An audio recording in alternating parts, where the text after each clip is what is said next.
Salut à tous les amis, aujourd'hui on se retrouve, on va parler un peu de la préparation et donc de la réhabilitation et donc du coup de la réathlétisation de Kamaru Usman qui a repris l'entraînement et je vous ai récupéré quelques vidéos un peu pour voir suite à l'opération de sa main exactement ce qu'il pratique lors de ses séances et du moins ce qu'il veut bien nous montrer. Donc les amis, je rappelle toujours, n'hésitez pas à vous abonner, n'hésitez pas à nous mettre un commentaire si vous voulez qu'on analyse des sujets en particulier, que ce soit vos combattants préférés ou par exemple sur la physiologie de l'exercice, que ce soit la nutrition, l'hypertrophie, la perte de poids, enfin bref, tout ce qui vous passe par la tête, n'hésitez pas à nous donner des suggestions.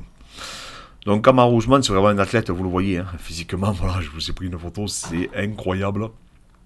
Même quand il est on va dire, en prise de poids, si je puis dire, ou en off, il est énorme, il reste quand même saillant, découpé. Donc vraiment, il a des qualités physiques qui sont, qui défient l'entendement. Il n'y a qu'à voir son physique là, à la fin du combat. J'ai pas d'idée de combien il pèse dans la cage, mais en tout cas, non seulement il est énorme, mais surtout il a une densité qui est tout simplement flippante. Donc il a repris le chemin d'entraînement, il s'est fait opérer de la main. Alors il faut savoir que c'est pas anodin ces opérations. Quand on commence à toucher aux ligaments, aux tendons, etc., ça peut être problématique pour la suite, pour le grip. On sait aussi que ça peut avoir une incidence sur les muscles interosseux dorsales de la main. Ça peut avoir aussi une incidence donc sur les tendons extenseurs des doigts, parce qu'en l'occurrence, à mon avis, la problématique était de ce niveau-là. Mais aussi, ça peut avoir une incidence sur les fléchisseurs. Donc, je parle même pas des muscles de l'avant-bras, long pronateur, supinateur, etc. Parce que là, vraiment, ça peut être pathologique et ça peut amener derrière des traumatologies. Et surtout, ça peut handicaper pour la suite, lui qui adore l'appréhension, donc adore saisir ses partenaires. J'ai peur que par la suite, ça puisse l'handicaper. Bon, visiblement, il a l'air d'avoir bien repris l'entraînement. Je vais vous passer des extraits. Je vous mettrai en lien où c'est que j'ai trouvé les vidéos. Donc là, on le voit, il travaille beaucoup avec le bras avant. Pour l'instant, il fait énormément de shadow. Tout le travail qu'il va effectuer, que ce soit à la leçon, au sac, c'est toujours, on dirait, il fait de la visualisation, il se projette, il travaille beaucoup ses déplacements. On voit vraiment la patte de Whitman, parce que maintenant, vous savez qu'il s'entraîne très haut Whitman. Donc, et son coach, que le coach aussi de Justin Gage, de Rosa, etc. Donc, vraiment de grands combattants. Il s'entraîne dans un comité qui est très restreint. Je vous montrerai parce que j'ai trouvé aussi des vidéos où il reprend la lutte, du coup, avec Justin Gage. Donc là, on le voit, même la leçon qu'il va effectuer. Il travaille très doucement, c'est précis, c'est propre. Voilà, il se déplace. Ça fait un peu penser ce qu'on avait vu avec Connor auparavant. Ils font leur réhabilitation, ils font vraiment ce travail de visualisation, de déplacement, de gestion de distance, de coordination qui est intéressant quand on sort de blessure. C'est pertinent de reprendre doucement en termes d'intensité, en termes de volume. Et on voit en tout cas que physiquement il est resté le même. Il est toujours monstrueux. Voilà, on le voit. Sa chaîne postérieure, elle est incroyable.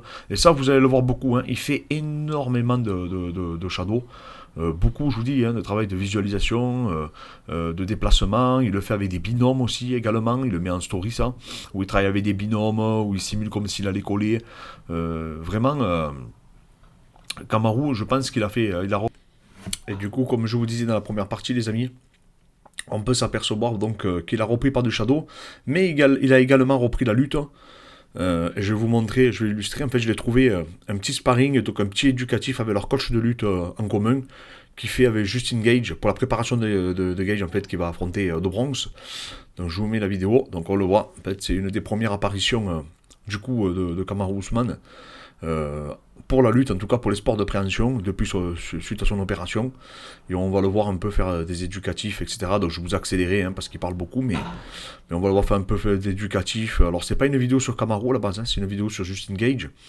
Mais j'ai été surpris de le revoir à l'entraînement, parce que comme je vous dis, les extrémités, la plus grosse problématique qu'on a avec les extrémités, c'est que c'est extrêmement long à guérir. Alors des fois des pathologies qu'on croit qui sont négligeables, mais en fait elles sont extrêmement difficiles à guérir. Pourquoi? Parce que dans les extrémités, que ce soit les orteils et les doigts, ça, on l'utilise tous les jours et automatiquement ça revient, c'est récurrent et on a le sentiment de ne pas pouvoir s'en sortir. Donc là je vous avance un petit peu, qu'on voyait, alors c'est un sparring très léger, c'est vraiment des éducatifs, on voit qu'ils travaillent des thèmes, chacun je pense qu'il s'impose un thème. Donc on a, voilà, là on voit leur coach Ben Sherrington, avec qui j'ai échangé un peu sur Instagram quand il a préparé son combat contre Rabib Gage, et donc qui est un coach universitaire de lutte et qui les coach aujourd'hui. Les deux en lutte, donc voilà, on voit, il faut lancer éducatif, un peu de travail. Je pense qu'il monte à l'intensité, s'impose des thèmes. C'est comme ça qu'il travaille un peu aux États-Unis, donc 50% le premier combat, 60% le deuxième combat, et ainsi de suite.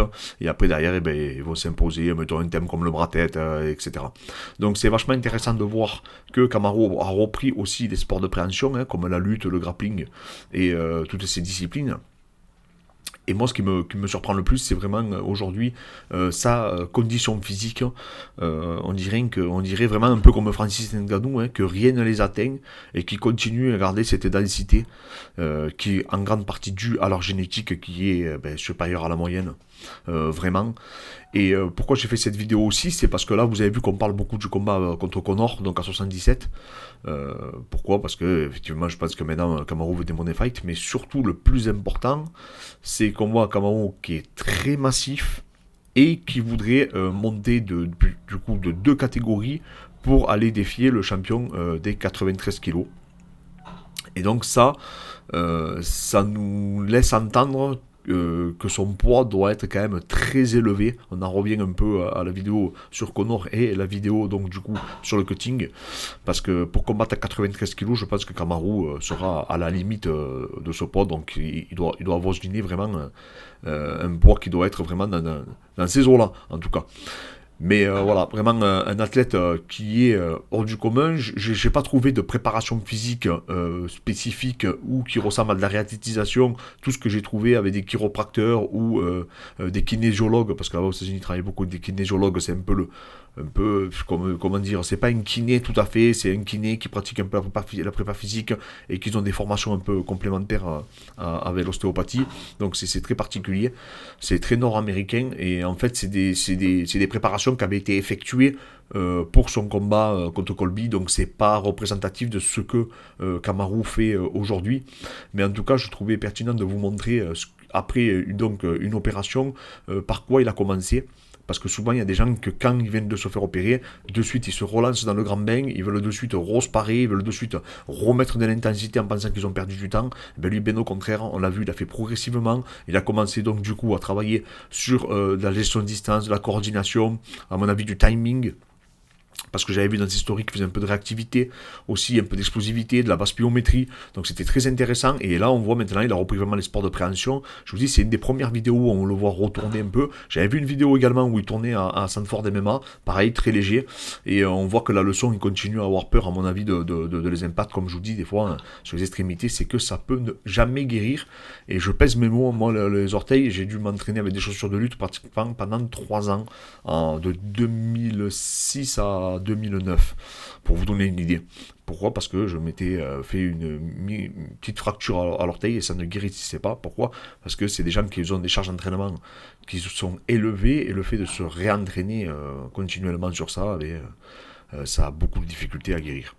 Donc voilà, donc Kamaru, on a hâte de savoir la suite pour lui. Est-ce que vous pensez qu'il va affronter du coup Leon Edwards? Vous avez vu qu'ils ont essayé de l'émincer. Est-ce que vous pensez au contraire qu'il va affronter Conor McGregor?